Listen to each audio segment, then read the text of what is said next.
What's up guys, Terry here. I have returned the DJI Osmo Pocket and this is my new rig. I am now shooting with the Canon EOS M50.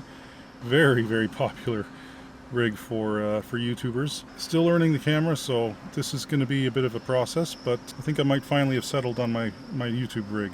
I'm decided that, you know what, the Osmo Pocket really wasn't practical. It was nice because it was very small, it was very compact, discreet as well, but the problem was that to really get the most out of that device, it had to be connected to my phone, and I was really finding that wasn't convenient in a lot of cases. If you get a phone call or you need to reply to a message real quick or something like that, if you're in the middle of shooting something with the Pocket, well, I mean, that obviously is a problem, but it got too awkward. You know, I had the Pocket connected to my iPhone, I had the Rode Video Micro, which is connected to this camera now, mounted to the phone, and then I had the whole rig to get that all connected and held up together with the mini tripod, and it just, at the end of the day, it was just not, I don't know, it wasn't comfortable. It was a pain in the ass, really.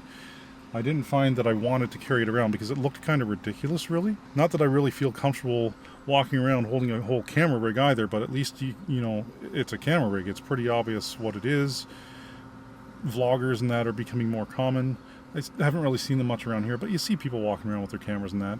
The other problem that I found with it was that as much as I wanted to go for the cinematic look, and as much as I liked the idea that it had the automatic face tracking, it would follow me around and that, there were a lot of times that if I was walking around with it, especially if I was moving around, it was just like all over the place. Like it was, you know, where's my face? Where's my face? And it was looking around and hunting for my face when it shouldn't have been. Like there were times I was totally still, kind of like this, and it would just kind of decide to go off to the side.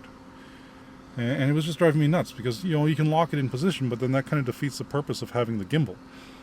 So I did some more research. I was looking at a lot of different options. I was looking at higher end cameras especially. I've been looking at the Sony Alpha 6400 and 6600. I was looking at the Canon M6 Mark II, which actually I was really very close to getting. But I kind of thought about it some more, and I thought, I want a camera that's also good for photography, which that camera would be good. If I spent the extra money on the M6 Mark II or on one of the Sonys, well, first of all, with the Sonys, as soon as you get into that system, the lenses, the accessories, everything else is much more expensive. I'm not saying that's a bad thing, it's fantastic equipment, but I'm on a fairly limited budget. And with the M6 Mark II, the camera itself was already twice as much as what the EOS M50 was going to be. And I thought, after doing some comparisons between them, reading some reviews, watching other YouTubers that kind of compared them, I kind of realized I really don't think I need the M6. I like the idea of shooting in 4K, but do I need it if I'm mostly vlogging and probably more so using the camera for photography? No, not really. It's just, it was impractical. And I thought, okay, well, you know, I've already got the microphone, I've got a lighting, a little light set up, but I know that especially if I get into more photography, and maybe for some of the video stuff as well, I'm going to want to invest in lenses. For the, you know, $800 Canadian before taxes that I was saving on the M50 versus the M6, that leaves me a lot of money to play with for lenses and other equipment down the road. That was kind of my thought process. If you're kind of in the same boat, that's something to consider as well. You can vlog on whatever you have. A lot of popular YouTubers, they say you don't need to go and buy a camera to begin with. You can vlog with your camera, your phone. You can use what you already have in your pocket every day, and that's true.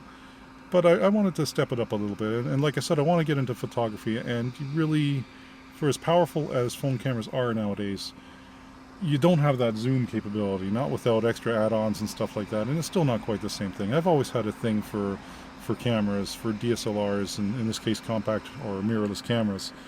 So I decided to go with this. This is kind of my trial run.